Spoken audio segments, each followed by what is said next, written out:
जो राज ठाकरे की पार्टी, राज ठाकरे ने एक स्टेटमेंट दी है वहाँ की नगर निगम चुनाव के जो वो चल रही है उनकी कैंपेन। कैंपेनिंग के दौरान वो, वहाँ एक वीडियो दिखाई है उसने। हाँ वीडियो के अंदर ये बोला है कि भाई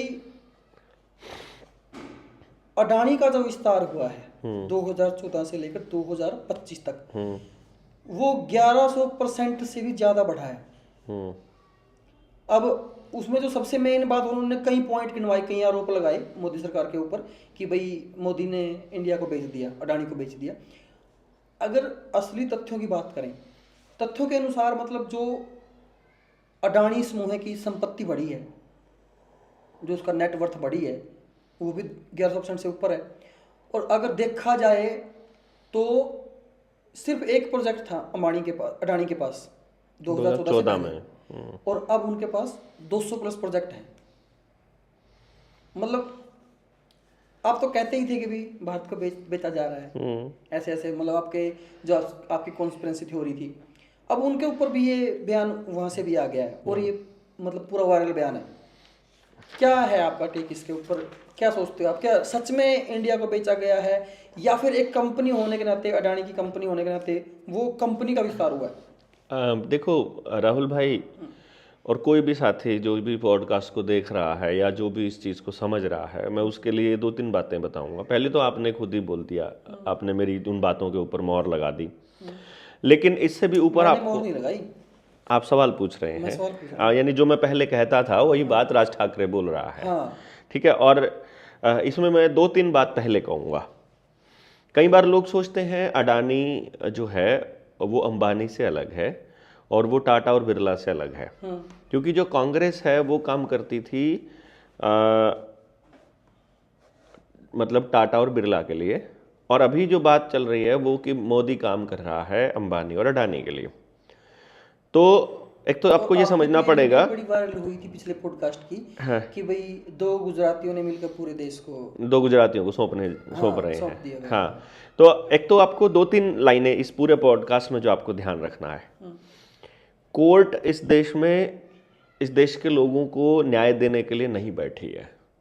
हाई कोर्ट और सुप्रीम कोर्ट में जो मसले चल रहे हैं, वो मसले एक तो हम लोगों को सिर्फ ये एहसास दिलाने के लिए काम कर रहे हैं कि न्याय कहीं पर है और कभी मिलेगा या मिल सकता है।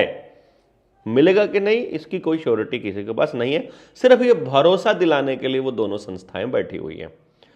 दूसरी चीज, कोई भी पॉलिटिकल पार्टी, खास तौर पे बीजेपी, एक गेम खेलती है लोगों की साइकी के साथ, उनकी साइकोलॉजी के साथ, उनके मानसिक स्तर के साथ, कि पहले तो आपको इतना मूर्ख बना के रखते हैं कि आपको समझ में ना आए, और दूसरा कुछ शब्दावली बना देते हैं। एक तो देश शब्द को, राष्ट्र को यूज करते हैं, वो भारत को यूज करते हैं, अखंड भारत को।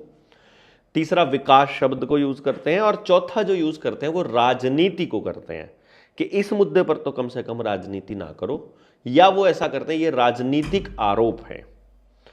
मैं एक स्पष्ट बात आपको कहूं, भले ही विपक्षी पार्टियों को चुनाव के दौरान आरोप लगाने पड़ रहे हो, लेकिन उन आरोपों को बहुत सीरियसनेस के साथ आपको देखना चाहिए। समाज के लोगों को आरोप लगे हैं तो उस पे एक एक बात के ऊपर जवाब क्या दे रहे हैं उसको समझना पड़ेगा।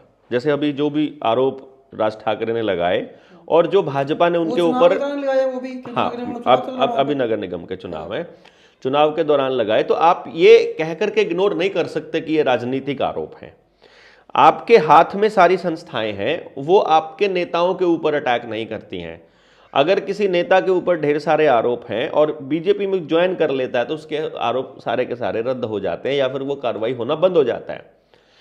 राजनीतिक आरोपों को बहुत सीरियसली लेना चाहिए। चुनाव के दौरान आरोप लगाना एक ऐसा काम है जहां उनको अपनी वोट मांगने के साथ साथ सच बताना पड़ता है।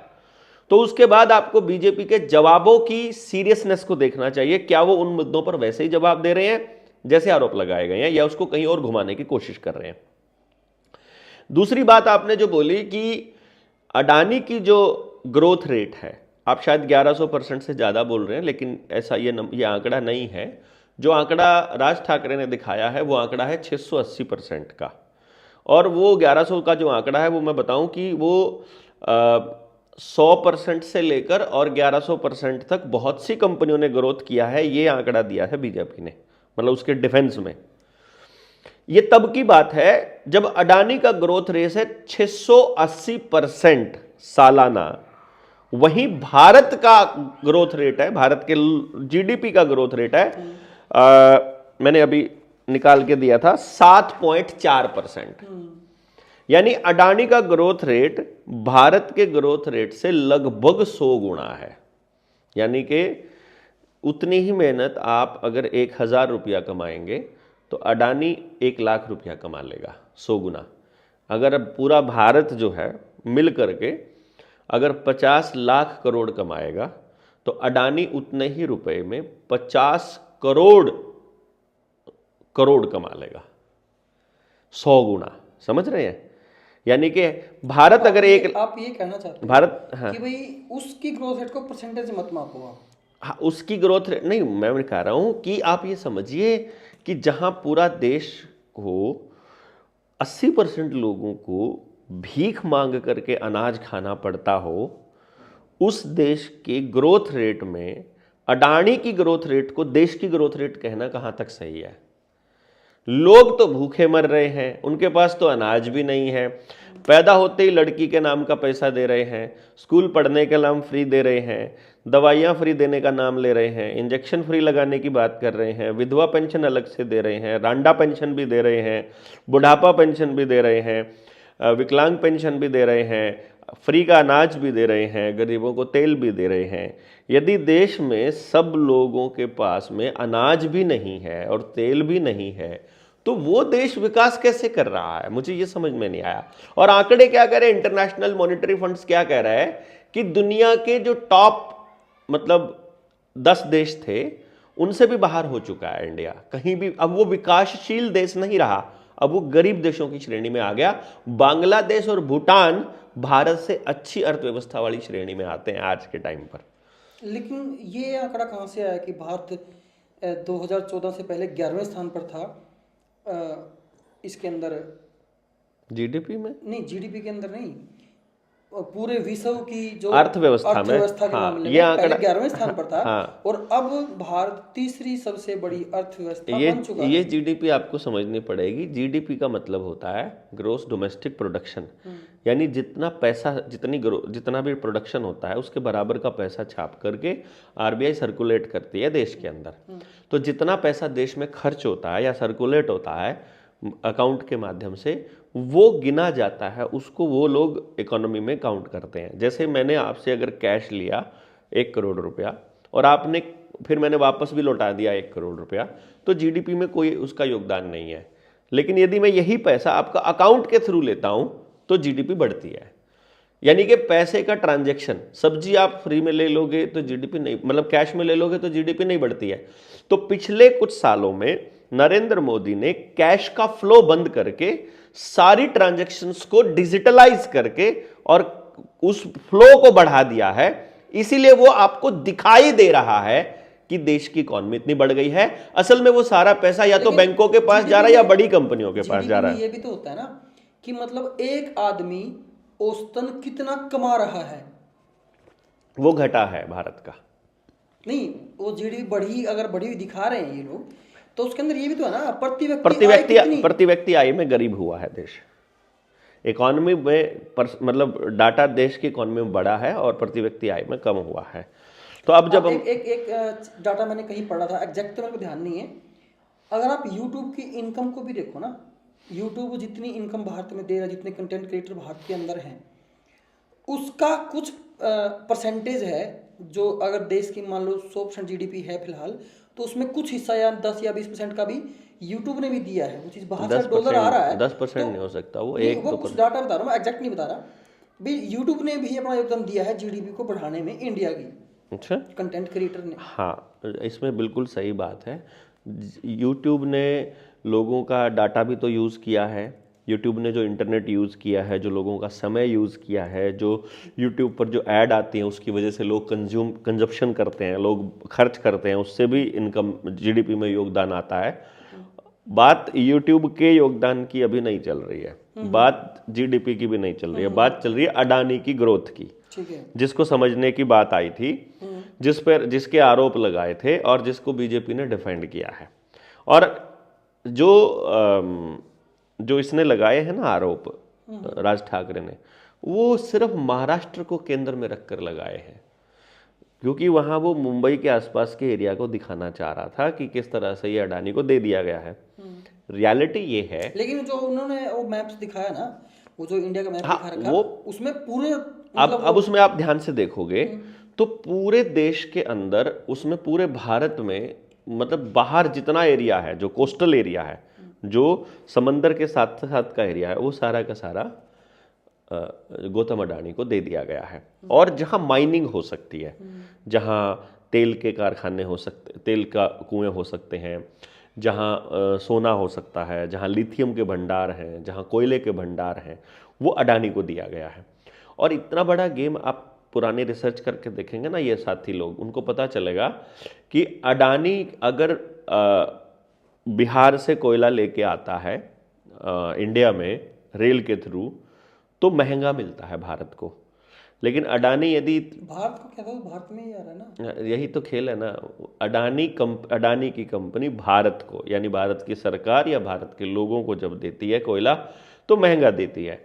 वही कोयला यदि पहले सिंगापुर जाके फिर इंडिया में आता है तो सस्ता मिलता है। मेरे को समझ में नहीं बात ये। आपको आएगी नहीं ना, मतलब आप वो इंडिया का ही कोयला है, पहले इंडिया का कोयला बाहर जाएगा, वहां से फिर भारत में दोबारा आएगा दूसरी पोर्ट पे। यानी कि क्यों? इसी गेम प्लान के लिए तो सारी पोर्ट दिए जा रहे हैं। इसका लंबा रिसर्च का प्रोसेस है, ये अलग वीडियो के अंदर स्पेशल बैठ के मैं आपको बताऊंगा कि किस तरह से अडानी ने एक कंपनी सिंगापुर में खोली है, एक ऑस्ट्रेलिया में खोली है, एक मतलब बैंकॉक में खोली है, और अलग अलग श्रीलंका में, बांग्लादेश में खोली है। वो अलग अलग जगह पर कंपनी खोलेगा, वहाँ से कंपनी यहाँ से ऑर्डर करेगी। जैसे आप देखोगे, जो बिजली बनाता है अडानी राजस्थान में, भारत को वो महंगी मिलती है और पाकिस्तान को सस्ती मिलती है। जो गुजरात में भी बन रही है ना बिजली, पाकिस्तान को। एग्जांपल तो मैं अभी देख रहा था, जैसे जो जियोपॉलिटिक्स की बात है ये, हाँ, कि भारत को जो कच्चा तेल मिलता है, जो पेट्रोल डीजल जिससे बाद में बनते हैं, हाँ, मतलब भारत में जो एंड यूजर है ना पेट्रोल का, हाँ, उसको महंगा मिलता है। हाँ, लेकिन अब जब रसिया से तेल खरीदते हैं, हाँ, रसिया से तेल भारत के मुकाबले बांग्लादेश में सस्ता मिल जाएगा, आपको पाकिस्तान में सस्ता मिल जाएगा, नेपाल में भी सस्ता नेपाल में सस्ता मिल जाएगा। लेकिन भारत के एंड यूजर को महंगा क्यों पड़ता है? क्योंकि वो जो राज्य टैक्स लगाते हैं पेट्रोल के ऊपर, पहले सेंटर का टैक्स लगता है, फिर स्टेट का टैक्स लगता है, और फिर जाके एंड यूजर को मिलता है, फिर ज्यादा जाके महंगा मिलता है। क्रूड ऑयल तो सस्ता ही है जो अडानी को, मतलब जो इंडिया को पड़ता है। हाँ, मतलब राज्य जो है वो सरकार से अलग होता है। मतलब स्टेट की सरकार जो है, यानी बीजेपी ही अगर यहाँ हरियाणा में हो और बीजेपी ही सेंटर में हो, और अगर हरियाणा टैक्स लगा दे, तो इसमें किसी का कसूर नहीं है, वो राज्य का कसूर है ना। नहीं, वो तो मैं आपसे पूछने के लिए बैठा हूँ ना यहाँ पे, मैं वही क्यों है? मैं वही तो कह रहा हूँ ना, ये ऐसा क्यों है? क्योंकि एक्चुअली जो सबसे बड़ी लूट है वो टैक्स और ब्याज है, बस। बाकी तो सामान के बदले कुछ ना कुछ मिल ही जाता है। टैक्स और ब्याज एक ऐसी चीज है जो प्रोडक्शन के बदले नहीं होता है। वैसे जैसे किसान ने गेहूं उगाया या कोई फसल उगाई, उसके बदले उसे कुछ पैसा मिल गया, वो तो उसने प्रोडक्शन के बदले मिला। लेकिन टैक्स किस चीज के बदले लिया?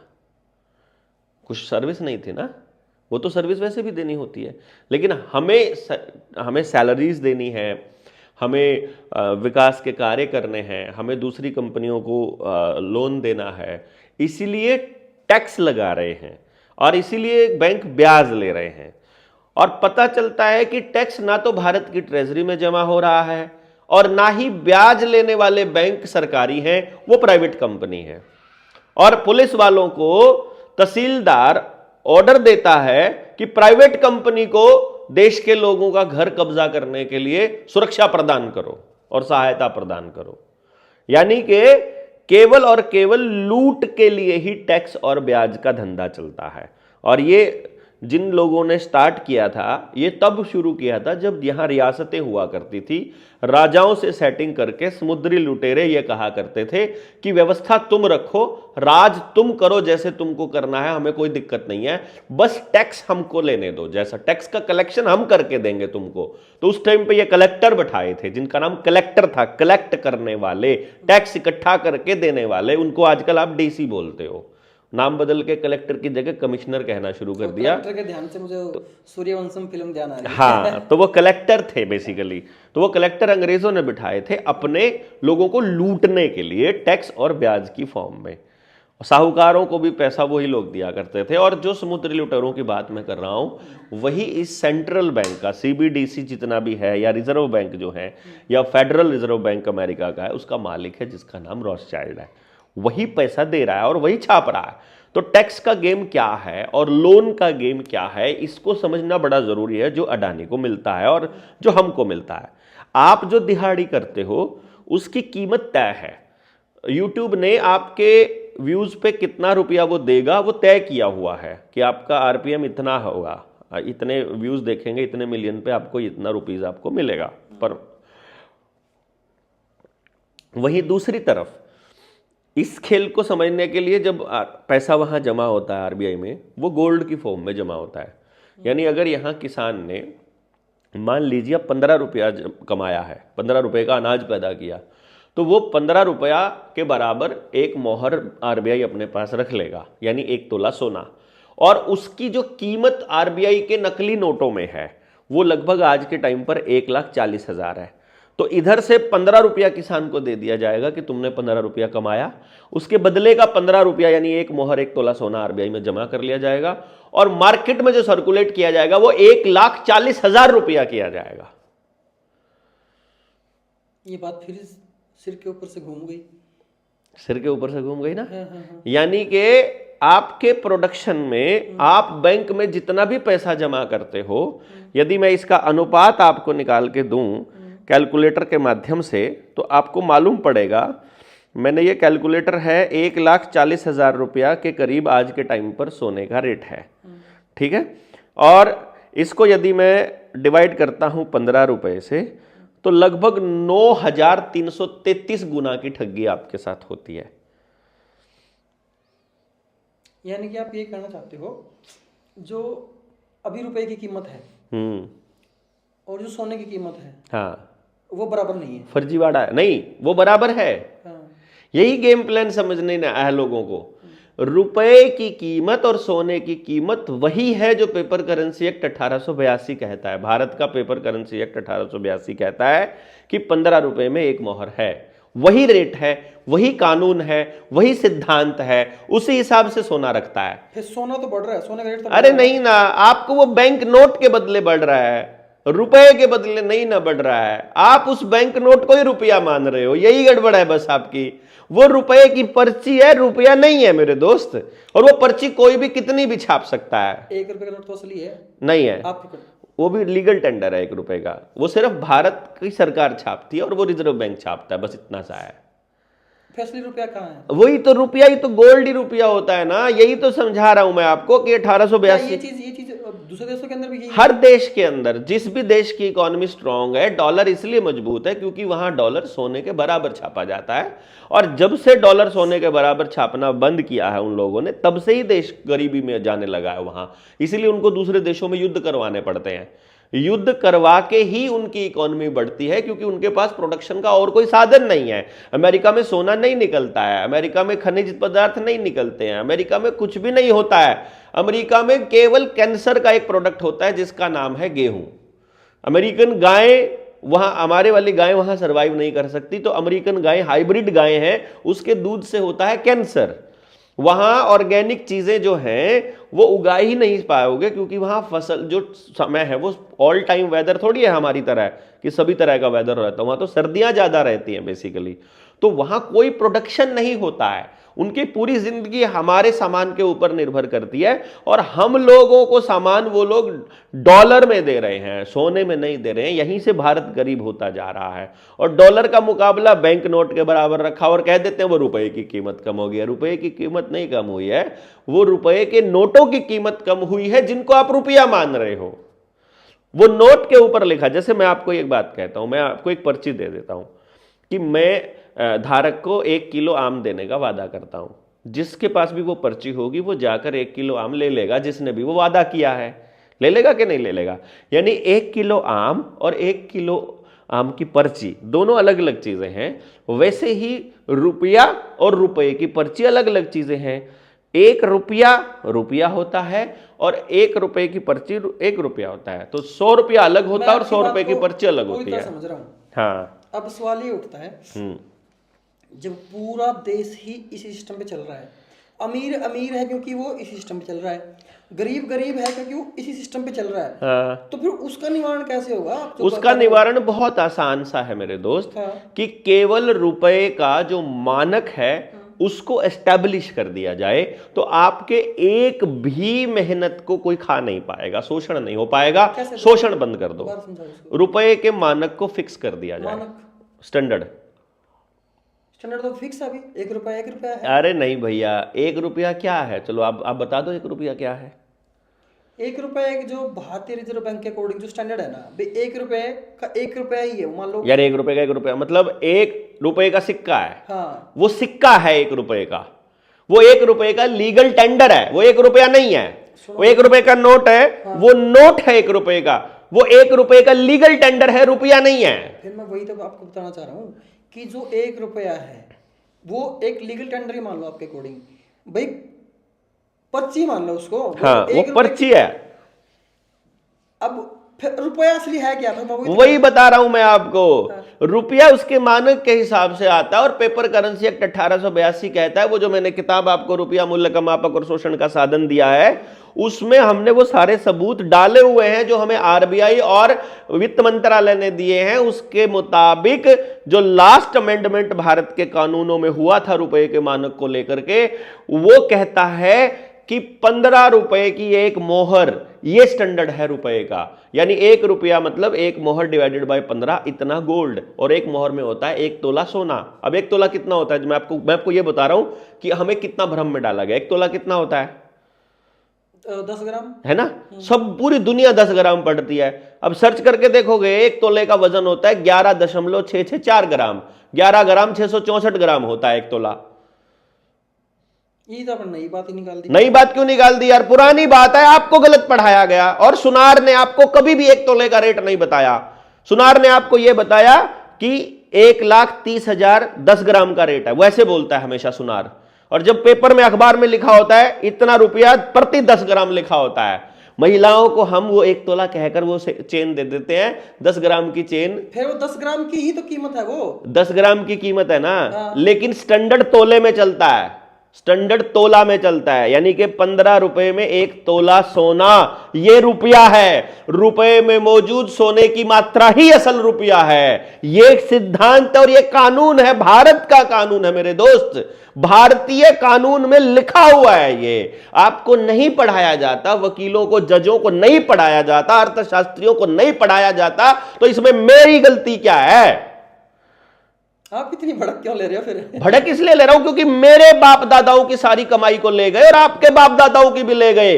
ऐसा कैसे हो गया कि भारत का प्रत्येक नागरिक कर्जदार हो गया? ये समझ नहीं आ रहा आपको। पूरे गांव में 1 कर्जदार हो जाएगा, 10 कर्जदार हो जाएंगे, 20 हो जाएंगे, 100 एकड़ वाला भी कर्जदार, 1 एकड़ वाला भी कर्जदार, बिना एकड़ वाला भी कर्जदार, दिहाड़ी वाला भी कर्जदार, अरबपति भी कर्जदार, और इतना कर्जदार जितनी उसके पास प्रॉपर्टी उससे ज्यादा कर्जदार। हर व्यक्ति अपनी प्रॉपर्टी से ज्यादा का कर्जदार। दिया किसने उसको वो कर्ज, जब भारत के किसी बैंक के पास इतना छापने की औकात ही नहीं है। क्या है वो कर्ज? किसी को पता ही नहीं है भाई।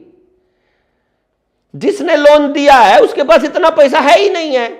आप एक कमाल की बात देखो, बैंकों ने, आरबीआई ने कुछ नियम बनाए अपने आप कानून से ऊपर होकर के लूटने के लिए, कि यदि आरबीआई के पास, यदि किसी बैंक के पास 100 करोड़ रुपए हैं तो वो 1000 करोड़ रुपए का लोन बांट सकता है। और अभी पिछले साल उसने अमेंडमेंट किया कि किसी के पास यदि 100 करोड़ रुपए हैं तो वो 2,500 करोड़ रुपए के लोन बांट सकता है ही नहीं है उसके पास, और वो लोन दे रहा है खाली ऐसे टक टक टक टक, ले हो गया कर्जदार, टक टक टक ले हो गया कर्जदार, ले हो गया कर्जदार, और तुम्हें उसकी चुकता करनी पड़ती है पूरा दिन खा के और मेहनत करके, सुबह से शाम तक अपने परिवार को छोड़कर, अपनी सेहत को दांव पे रख के, अपने गांव को छोड़कर, अपने देश के बारे में छोड़ करके आपको गुलामी करनी पड़ती है किसी की, आपको मैनेज करना पड़ता है, और तब जाकर पूरी कमाई को उनको देते हो। किसके बदले? सिर्फ वो डिजिट बदली थी, था ही नहीं उसके पास जो आपको दिया उसने। वो डिजिट मैंने खर्च भी तो करी है, वो डिजिट खर्च करी है रुपए के नोट के कीमत की बराबर, रुपए की कीमत के बराबर नहीं। यही तो समझा रहा हूं।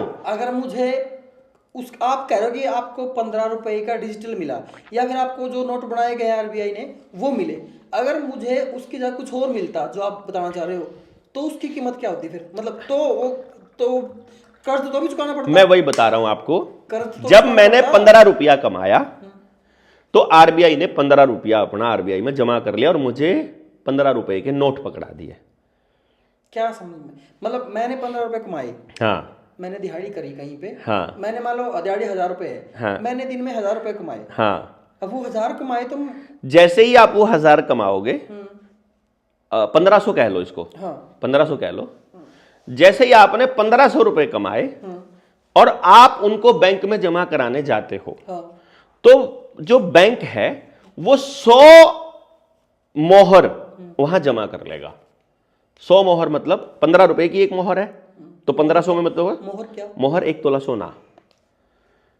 आपने जो कमाया है ना, वो एक मोहर 15 रुपए की है, तो आपने कमाया 1500, यानी आपने 100 मोहर कमाया, यानी आपने 100 तोला सोना कमाया है।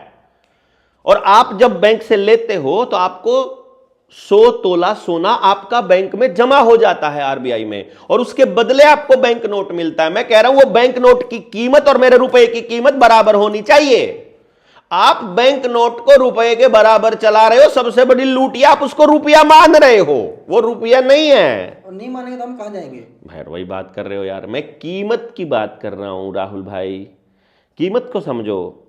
देखो जो आपने 15 रुपया, मान गया आपकी बात, आपने कह दिया कि ये चीज है और ये ऐसे है, तो अब अगर हम मान लें तो हमें क्या करना होगा कि जो आप कह रहे हो वो हो जाए? हाँ, ये एक अच्छा सवाल है।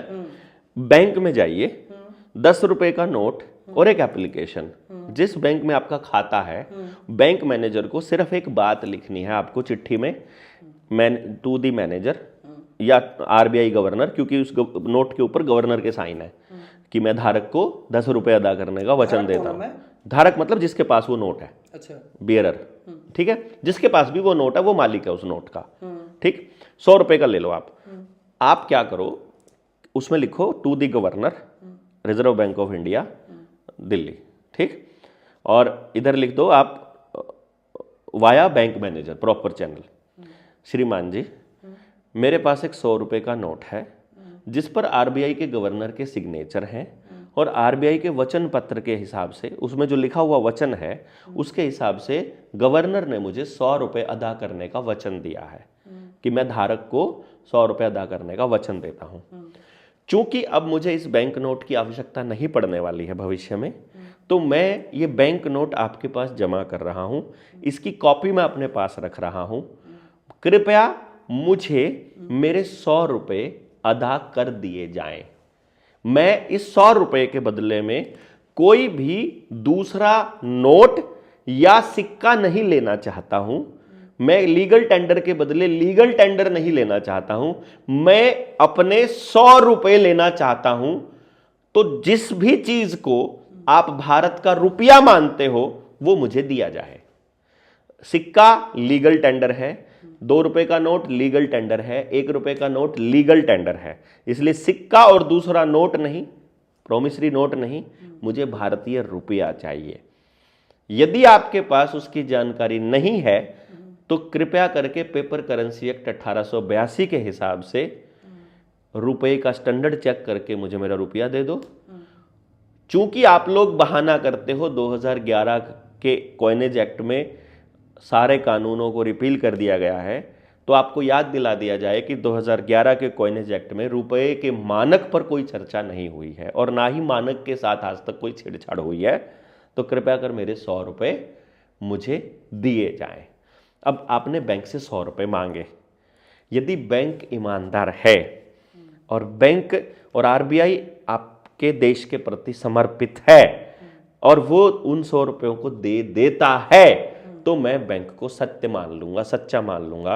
और यदि बैंक आपके 100 रुपये का जवाब देने की बजाय, 100 रुपये देने की बजाय, मैनेजर आपको फ़ोन करके ये कहे राहुल भाई एक बार बैंक में आ जाते, बात कर लेते, और किसी तरह से किसी कागज़ पर साइन करवाने लगे कि हो गया हमारा मसला, ये 100 रुपये वापस ले जाओ यार, इसका आरबीआई से कोई जवाब नहीं आया है या नहीं आया है, तो तब तो आप मान लोगे कि बैंक और आरबीआई फ्रॉड है।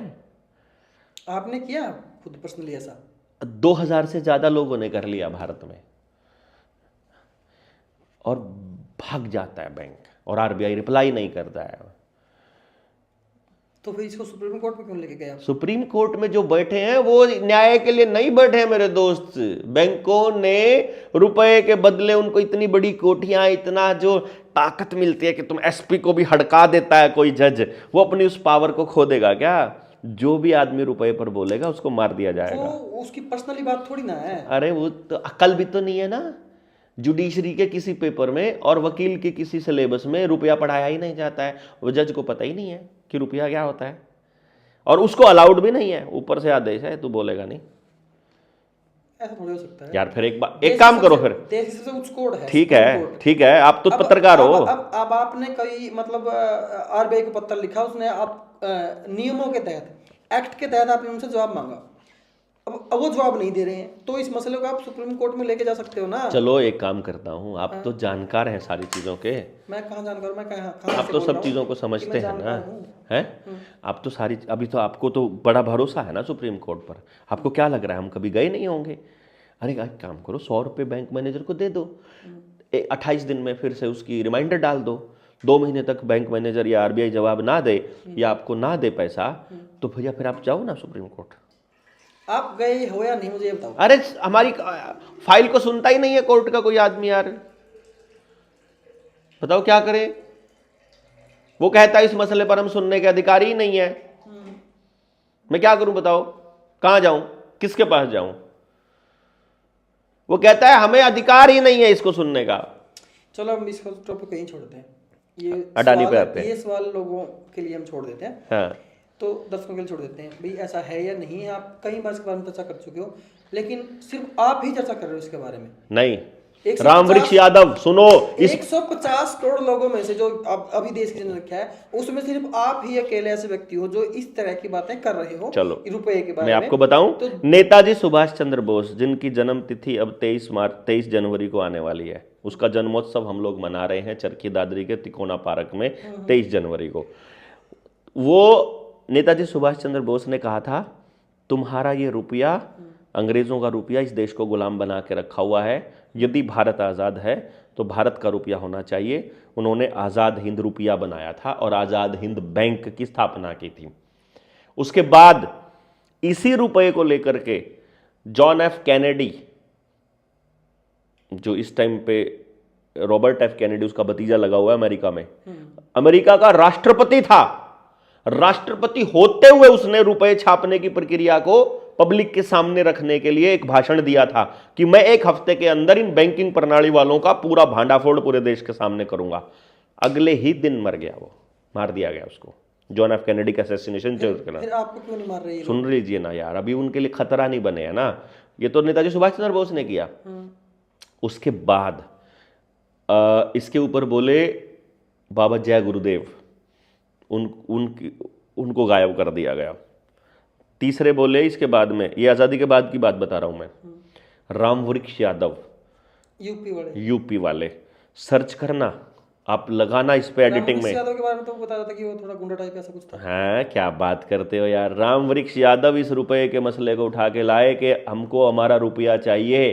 2013 से लेकर 3 साल तक मथुरा के जवाहर बाग पार्क में, जवाहर बाग में बैठा, सत्याग्रह किया, सत्य की मांग की कि हमको हमारा रुपया चाहिए। कोर्ट ने सुनना मना कर दिया, सरकार से डिमांड की। अखिलेश यादव की सरकार थी, अखिलेश यादव ने निहत्थे लोगों के ऊपर गोलियां बरसा करके कई 100 लोगों को मार दिया था। ये हत्याकांड, जवाहर बाग कांड बोलते हैं, मीडिया में छपा नहीं, अगले दिन खत्म, कोई पूछता नहीं। जो भी आदमी इस मसले पर बोलता है उसको निपटाने का काम ये जो गैंग है ये करता है, जिसका ये रिजर्व बैंक है। हमारे अभी निपटाने का इसलिए नहीं इनको चिंता है, उनको लगता है ये व्यवस्था में तो आ नहीं रहा, ये कोई ऐसा तो है नहीं किसी पद पर बैठा हो, ऐसे इंटरव्यू देता है, वीडियो बनाते हैं, इतने कुछ लोग देखते हैं, क्या फ़र्क पड़ता है उनको। वो लोग ऐसा सोच रहे हैं कि इसके बोलने से दुनिया नहीं समझेगी, क्योंकि दुनिया को जो पट्टी पढ़ाई गई है, इनके बाप दादाओं को जिस तरह से अंधेरे में रखा गया है, इनके पढ़ाने वाले टीचर्स को, वकीलों को, जजेस को, पुलिस वालों को जैसे रुपए का गुलाम बना करके रखा गया है, उस हिसाब से ये लोग मानने वाले नहीं, सब रुपए के गुलाम है, इस कागज़ के गुलाम है। इसलिए इसकी बात को कोई सुनेगा नहीं। वो इस भरोसे पर है जिस दिन उनकी इस व्यवस्था के लिए हम लोग खतरा बन गए और उनको लगने लगा कि हम खतरा हैं, उस दिन निपटा दिए जाएंगे, उस दिन हो जाएगा, निपटा दिए जाएंगे, ये याद रख लीजिएगा। और रही बात अडानी की, कि भाई अडानी की जो अर्थव्यवस्था है और उनको जो प्रोजेक्ट्स मिले हैं, अब ये बताओ, जो नवी मुंबई का एयरपोर्ट का प्रोजेक्ट की हम बात करते हैं इसके अंदर, अब ये बताया जा रहा है कि जो ये प्रोजेक्ट था ये 2008 में आया था और 2008 में थी यूपीए सरकार पूरे देश के अंदर, ठीक है। तो अब इस आरोप के ऊपर ये कैसा तुक बनता है कि भाई ये बीजेपी का खेल है और बीजेपी ने अडानी को वो पोर्ट बेच दिया और अडानी उसको मैनेज कर रही है और उसमें देश के लोगों का पैसा लगा है। दादा एक बात आपको समझनी पड़ेगी, आप कांग्रेस और बीजेपी को अलग मानते हो, मैं नहीं मानता हूँ। कांग्रेसी ही शिफ्ट होकर बीजेपी में जाते हैं। कांग्रेस कोई पार्टी से नहीं बनती है, कांग्रेस बनती है उसमें शामिल नेताओं से, ठीक है ना। जैसे मान लो अपना हरियाणा वाला वीरेंद्र सिंह था, 42 साल तक कांग्रेस में रहा, 2014 में नरेंद्र मोदी की सरकार आई, उस टाइम पर वो बीजेपी में शिफ्ट हो गया, फिर वो बीजेपी में मंत्री रहा, है ना। तो अब आप क्या बोलेंगे, वो बीजेपी का है कि कांग्रेस का है?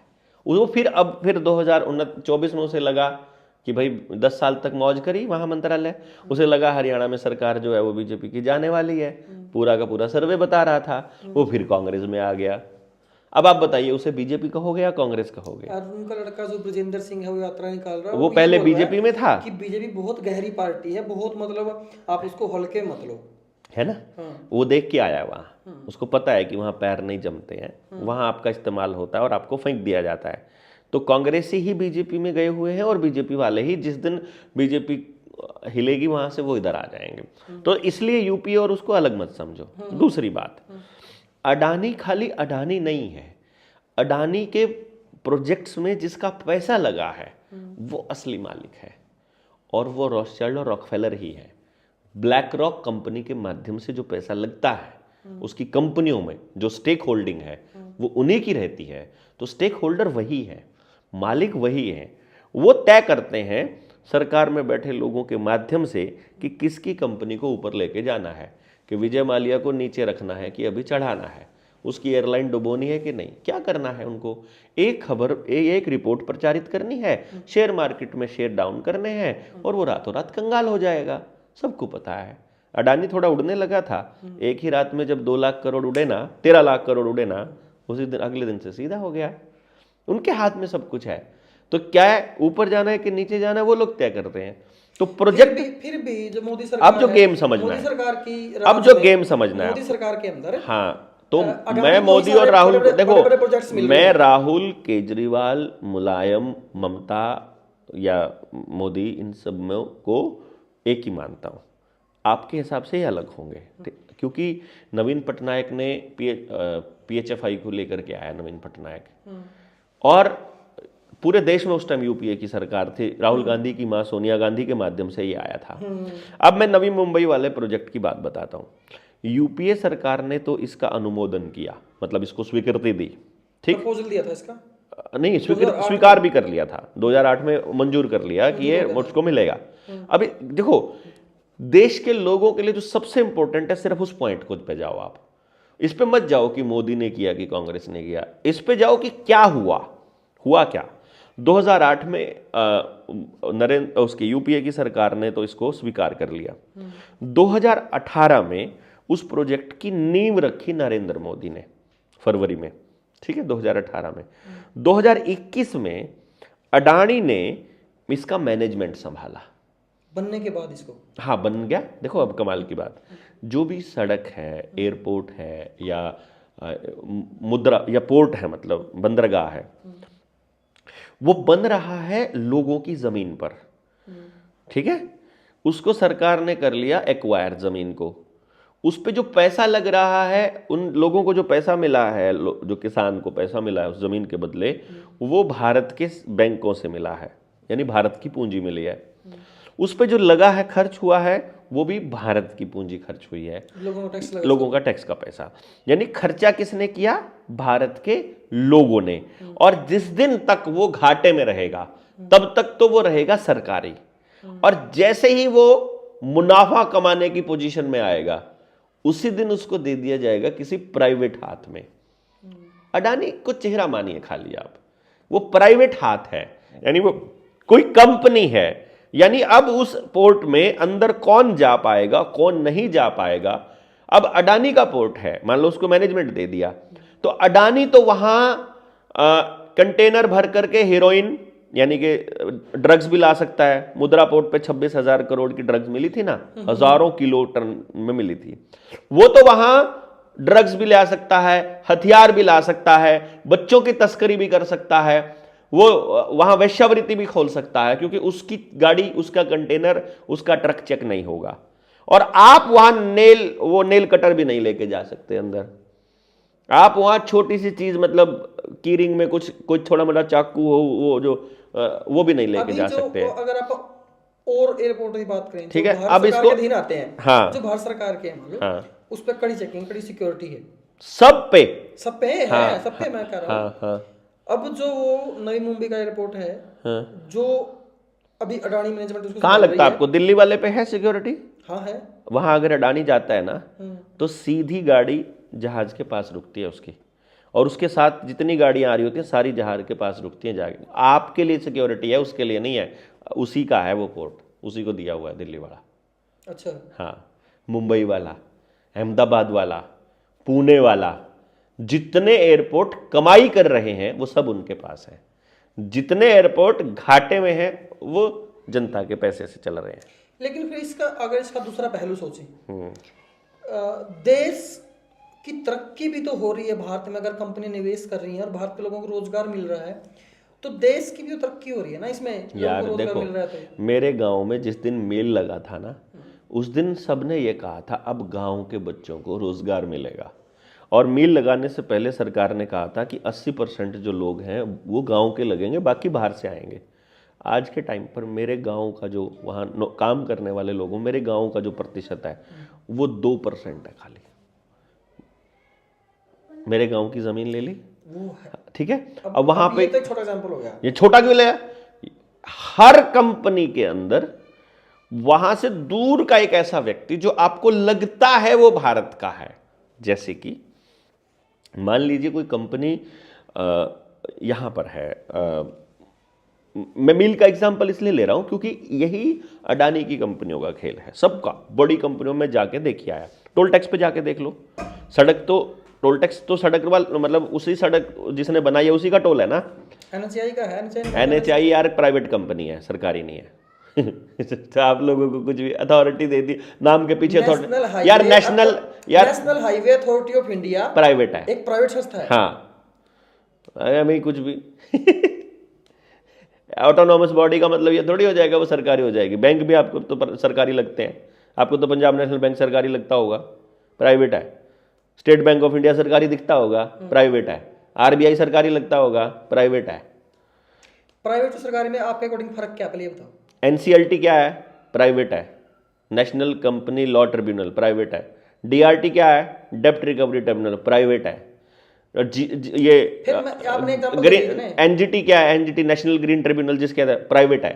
फिर प्राइवेट और सरकारी के अंदर फर्क क्या, आप ये बता दो। हाँ, प्राइवेट सरकारी चलेगा लॉ ऑफ द लैंड के हिसाब से, सरकारी चलेगा देश के कानून से, और प्राइवेट चलेगा अपने बनाए हुए कानून से। जैसे एनजीटी है, नेशनल ग्रीन ट्रिब्यूनल। अब ये किसके लिए बनता है?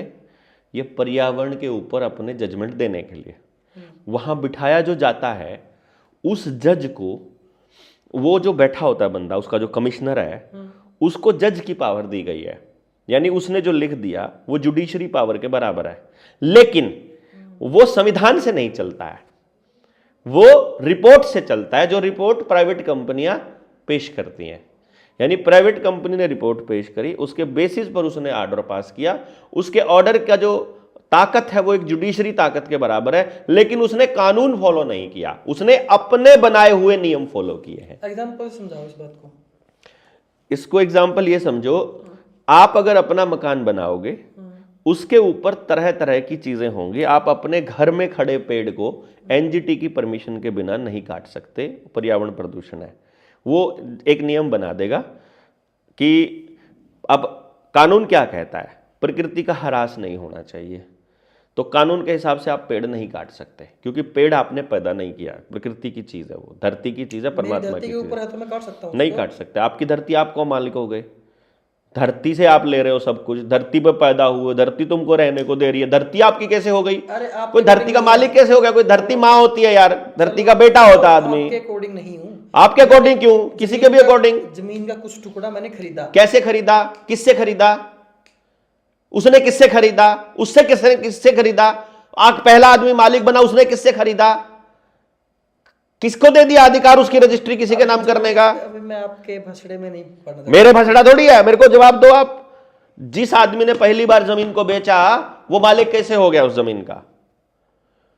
यार वो आया है, वो यहां इस्तेमाल करके निकल जाए, उसका इतना काम है खाली। फिर सरकार से जमीन एक्वायर करती। सरकार कौन है? मेरी बात सुनो, आप तो वही आपके फंडे पे ठीक है। अब जो सरकार ने जमीन एक्वायर करी, जमीन एक्वायर करके उसे पैसा तो दिया ना, जिसकी वो जमीन थी। हाँ। तो उसने किस आधार पे कैसा? दिया? उस आधार पर दिया कि ये छोड़ेगा नहीं इसको, क्योंकि ये कुदरती नियम है। जहां छत डल गई, जिस पे कब्जा हो गया, वो उसका है, ये कुदरती नियम है। आपके घर में अगर पंखे के ऊपर कोई चिड़िया घोंसला बना लेगी ना, और आप अपने पिताजी से पूछना, उनको कहना कि पापा मैं इस घोंसले को उठा दूं क्या? पापा ये कहेंगे पूरी गर्मी जब तक इसमें से अंडे में से बच्चा निकल के बाहर नहीं आता है ना, पंखा नहीं चलेगा घर में। तार भी काट सकते हैं आपके पापा, क्योंकि कुदरत का नियम है कि अब पंखे पर चिड़िया का कब्जा हो गया है। किसान के खेत में टटीरी अगर खेत के बीच में अंडा दे देना और घोंसला बना करके, किसान का हल या किसान का ट्रैक्टर उसके पास से जाएगा, टच भी नहीं कर सकता उसके घोंसले में, उसके अंडे को किसान टच भी नहीं कर सकता, क्योंकि वो कब्जा इस टाइम चिड़िया का है। इसीलिए सरकार अगर कर दिया तो कुदरत का नियम तोड़ दिया, पाप हो जाएगा।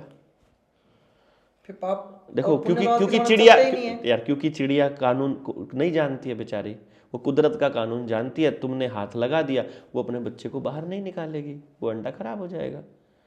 फिर पाप और पुण्य को तो कौन लेके चलता है आजकल? यार फिर आजकल की बात नहीं कर रहा हूं मैं, सत्य की बात कर रहा हूं। आप मानो ना मानो या तुम्हारे हमारे ऊपर है। ये आजकल की बात नहीं, कभी की बात कर रहा हूं। जो सत्य है वो सदा सत्य रहेगा, और उसको आजकल और कल के में मत लेकर के जाओ कि 1947 में क्या होता था और 1958 में क्या होगा या 2050 में क्या होगा। फिर अब वही बात यहाँ आ जाती है, अगर जो सत्य है, मान लो अब पूरा भारत है, हाँ, अब वो भारत की जमीन है, उस जमीन को तो हम भारत बोल रहे हैं भाई, यहाँ से यहाँ तक बाउंड्री का जी भारत नहीं है। जी नहीं, जमीन का टुकड़ा भारत नहीं है।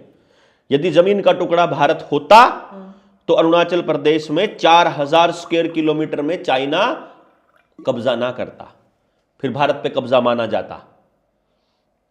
किया है ना कब्जा अरुणाचल प्रदेश में, चाइना ने वहां गांव भी बसा लिए हैं, तो वो भारत पे कब्जा हो गया। फिर तो जमीन नहीं है, भारत के लोग भारत है, भारत की मिट्टी, भारत के पेड़, भारत की संपदा, भारत का। फिर जियोपॉलिटिक्स क्या है? फिर पॉलिटिक्स कुछ नहीं है, सब नौटंकी है, आप और मुझको बहकाने के लिए, आपस में लड़ाने के लिए, कुदरत के नियमों से दूर भगाने के लिए, और हमको हमारी फ्रीक्वेंसी लो रखने के लिए, हमको गुलाम बनाए रखने के लिए, ताकि आप पूरा दिन। फिर तो जो जिस तरीके से आप बोल रहे हो ना कि फलाने लोगों ने हमारे भोले भाई लोगों को फंसा लिया है, तो वो भी तो इंसान है। फिर कौन कह रहा नहीं है?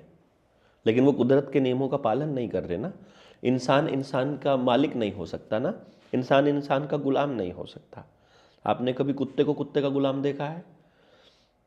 भाई ये तो भारत के संविधान में भी लिखा हुआ है क्या? कि हर आदमी के एक स्वतंत्र बुद्धि है। हाँ, भी हर आदमी का एक अलग अधिकार है। लेकिन हाँ हाँ, अलग अधिकार है, वो खा अच्छा पी सकता है, है मौज ना, कर सकता है, कहीं भी जा सकता है, कहीं भी जा सकता है ना। किसी भी तरह के कपड़े पहन सकता लेकिन है। कोरोना में जब लॉकडाउन लगा तो जाने से पहले परमिशन मांगनी पड़ती थी ना, फिर वो तो एक हेल्थ सिस्टम था ना, फ्रॉड था ना, वो तो एक हेल्थ का वो फ्रॉड था ना। अगर मान लो कोई बीमारी मेरे से आपको लग रही है, आपको आपसे लग रही है, वो तो तो ये मेरी सिरदर्दी है ना बचना, है, मेरी सिरदर्दी है ना, कोई और तो नहीं कहेगा ना। सरकार की भी जिम्मेदारी है ना, क्या ये कि जिम्मेदारी है अब उसकी? मेरी वजह से और आपका घर उजड़ रहा, आप सारा कर्जे में, वो जिम्मेदारी नहीं है? वो अडानी का 1 लाख करोड़ माफ कर रहा है और मेरे 100 रुपए भी माफ नहीं कर रहा, ये जिम्मेदारी नहीं है? अडानी वोट करेगा, एक से ज्यादा वोट कर सकता है, कोई भी कर सकता, तो फिर उसको क्यों लाखों करोड़ रुपए का बेनिफिट मिलता है? और किसान, और यहां यह हाल है, जमीन बाप दादाओं की है, 1 करोड़ लोन लिया था, 90 लाख भर भी दिया, 10 लाख रहता है, उस पर भी जमीन पे कब्जा कर रहे हैं वो। और अडानी को दिया भी कुछ नहीं था और वो कमा भी गया हजारों लाखों करोड़ रुपए और उसके बाद भी माफ कर देते हैं। ये कैलकुलेशन नहीं आ रही समझ हमको। अगर हम लोगों को ये कैलकुलेशन समझ में नहीं आ रही है तो फिर हम क्या बताएंगे? उनकी कंपनियों को बेहताशा पैसा दिया जा रहा है और हमको बुरे हाल में रखा जा रहा है। कर्जे में डूबा हुआ किसान आत्महत्या करने पर मजबूर है। हर 3 मिनट में एक किसान आत्महत्या कर रहा है, जो सरकारी आंकड़ों में दर्ज हो रही है, जो दर्ज ही नहीं होती, जिनके ऊपर गांव वाले ये ब्लेम लगा देते हैं कि ये तो परिवार का झगड़ा था, ये तो डिप्रेशन में था, ये तो बीमार था, ये कह करके, क्योंकि असल में वो कर्जे में था तो कहीं अंकित नहीं हुआ, कहीं पे लिखा नहीं गया, कहीं रिपोर्ट दर्ज नहीं हुई। ये हर 3 मिनट में एक किसान की तो रिपोर्ट है सरकार की कि इतने लोग इतने किसान कर्जे की वजह से आत्महत्या कर रहे हैं। और आप और हम जो लड़ रहे हैं वो, और हम बात कर रहे हैं कि अडानी को इतने लाख करोड़ का बेनिफिट दे दिया गया। कितने लाख करोड़ का? मैं आपको बताता हूं। अडानी का अगर 2023 से 2025 मात्र 2 साल उस फाइनेंशियल ईयर में उसकी जो ग्रोथ है 4,12,318 करोड़ से बढ़कर 6,09,133 करोड़ हो गई मात्र 2 साल में। ऐसा क्या हुआ 2 साल में? देख लो, यही तो खेल बस आपको समझ में नहीं आ रहा। अगर इन रुपयों को आपके रुपयों के अकॉर्डिंग माने तो ये तो बहुत कीमत कई लाखों गुना हो जाएगी। ये ट्रक भर भर के सोने हैं, सोने के बराबर आता है। फिर क्या वास्तव में जो इंडिया को बेच दिया गया अडानी को? मुझे तो ऐसा दिख रहा है कि आपके सारे संसाधन बेचे जा चुके हैं।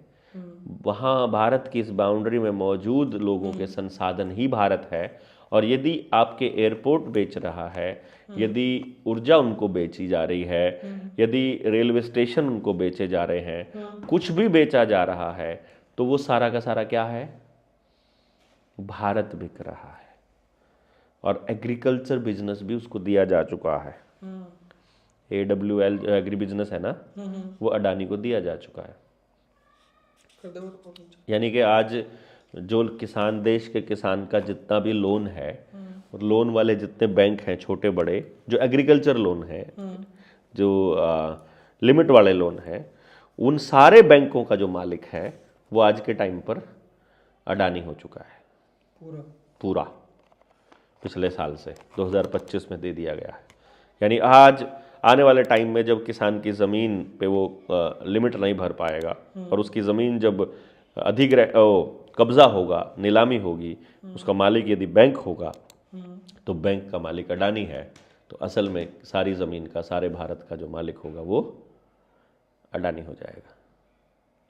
फिर वो होगा कैसे? हो रहा है, धीरे धीरे हो तो रहा है। आप देख नहीं रहे हो क्या? जब बैंक उनके, खदान उनकी, सोना उनका, लोहा उनका, फैक्ट्री उनकी, खाना उनका, मालूम है आपको? खाना भी आप उन्हीं का खा रहे हो। अच्छा। ये जो साइलोज बने हुए हैं, ये जो अनाज आपको मिल रहा है, ये अडानी के, अंबानी के गोदामों से ही आ रहा है। अब आपके पास FCI का सारा पैसा, सारा अनाज खाली हो चुका है, तो अब अनाज भी वो दे रहे हैं। बैंक अगर उनके हैं तो आपको जो स्टाइफंड मिल रहा है वो भी उन्हीं को, वही दे रहे हैं। जो पेंशन मिल रही है वो भी उन्हीं को दे रहे हैं। और पॉलिटिकल पार्टियां लोगों के लिए आजादी नहीं मांग रही, पैसे मांग रही हैं कि बेरोजगारों को बेरोजगारी भत्ता दो, बुढ़ापे को बुढ़ापा पेंशन बढ़ाओ, इनको और बड़ा भिखारी बनाओ। वो ये नहीं मांगती कि इनको काबिल बनाओ, इनको समाज के लिए इस्तेमाल करना सिखाओ, होना सिखाओ, इकट्ठे रहना सिखाओ, प्रेम से रहना सिखाओ, बिना बीमार हुए रहना सिखाओ, बिना लड़े रहना सिखाओ, व्यवस्था में रहना सिखाओ। वो क्या सिखा रहे हैं कि तुमको तुम्हारे गांव में जहां तुम पैदा हुए हो वहां कोई रोजगार नहीं मिलेगा, तुम जल्दी से जल्दी वो जगह छोड़कर भाग जाओ और शरणार्थी हो जाओ, रिफ्यूजी बन जाओ और दूसरी जगह पर चले जाओ। अब जो आदमी मेरे मिल में काम करता है वो सुबह जब बाइक या कार उठा के चलता है तो कार और बाइक की कंपनी किसकी है? रॉकफेलर की। टायर खर्च होते हैं किसके हैं? रॉकफेलर के। तेल यूज़ करता है पेट्रोल और डीजल किसका है? रॉकफेलर का। उसके बाद आने के बाद वहाँ अगर किराए पर ले रहा है, लैंड बिजनेस में कौन जा रहा है? अडानी और अंबानी अगर आ रहे हैं, और एग्री बिजनेस में तो वो कौन जा रहा है? रियल एस्टेट में। जितनी बड़ी कंपनियां हैं, डीएलएफ जैसी कंपनियां, उनकी इन्वेस्टमेंट आ चुकी है वहाँ। इतने करोड़ की प्रॉपर्टी, 500 करोड़ की, 1000 करोड़ की जैसे ही कोई कंपनी बनती है उसी टाइम जो भी शेयर मार्केट में जो लिस्टेड हो जाती है वहाँ उनकी कंपनी है वो, समझो रॉकफेलर एंड रॉथस्चाइल्ड की। जो भी शेयर मार्केट में कंपनी है वो उनकी है, आपका कुछ नहीं है उसमें। चलो, तो आपके अकॉर्डिंग क्या देश बिक रहा है? यस। अच्छा, देश बिक रहा है। मतलब राज ठाकरे सही है? सारी धातुएं उनके पास जा रही। राज ठाकरे का बयान सही है इसका मतलब? बिल्कुल सही मानता हूँ मैं, इररिस्पेक्टिव ऑफ कि मैं उसकी बहुत ज़्यादा इज्जत भी नहीं करता हूँ, मैं उसको बहुत ज़्यादा सही भी नहीं मानता हूँ, लेकिन उसका ये बयान एकदम सही है। और देश के लोगों को ये सोचना चाहिए कि वो अपने देश के संसाधनों को बचाने के लिए, अपने बच्चों को अपने गाँव के आसपास शिक्षा दिलाने के लिए और आसपास रोज़गार का इंतज़ाम करने के लिए इकट्ठे होकर के कुछ प्रयास करें। ओके, तो इस एपिसोड को हम यहीं ख़त्म करते हैं जी। आई थिंक मुझे लगता है कि मतलब आपकी इन बातों से कुछ न कुछ लोगों को जो आप कहना चाहते हो मैसेज एटलीस्ट कन्वे हो, थोड़ा बहुत पहुंचेगा। और बाकी आपको लोग पागल तो बोलते ही, ये मैं कमेंटों में देखता हूँ कई बार आपके जो वो होते हैं ना अंधभक्त, जैसे आजकल मोदी के अंधभक्त बोला था कि मोदी के अंधभक्त। हमारा कोई अंधभक्त नहीं है। आपके भी कुछ अंधभक्त हैं, वो मुझे कमेंट करते हैं कि भाई डॉक्टर साहब को बोलने देना, तो किस लिए बार बार बीच में टोक रहा है, ये कर रहा है, वो कर रहा है। भाई मेरा मन, मैं पूछूंगा जहाँ मुझे शक लग रहा है या मुझे ऐसा लग रहा है कि मैं बोल सकता हूँ यहाँ पे, या मतलब कोई मैसेज कर सकता हूँ जिससे आप और कुछ निकाल के ले आओ, ऐसा मैं करूँगा। मैं उसका, तो फिर आपके अंधभक्त आपने उनको बोल रखा है क्या इसके कमेंट में? मैंने आज तक कभी किसी को नहीं बोला, लेकिन मैं आपको थोड़ा सा बता देता हूँ उसका रीज़न। जैसे संगीतकार संगीत जब बजाता है और बाय चांस उसकी वो धुन थोड़ी सी इधर उधर खराब हो जाए तो सुनने वाले आदमी के कानों में ना ऐसे होता है, क्या यार ये गड़बड़ हो गई।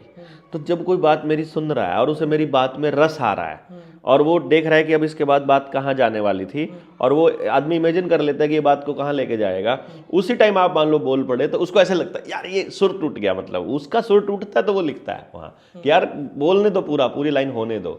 ऐसा अदरवाइज मैं किसी भाई को, और वैसे भी बोलता हूँ, तो भाई पत्रकार का तो काम ही सवाल पूछना है, तो कोई इनको एक मैसेज में लिख के मत कहा करो कि बोलने दो, इनको बहुत सारे मैसेजेस किया को बोलने दो।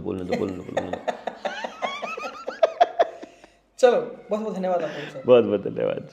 जय हिंद, जय भारत, जय जोहार।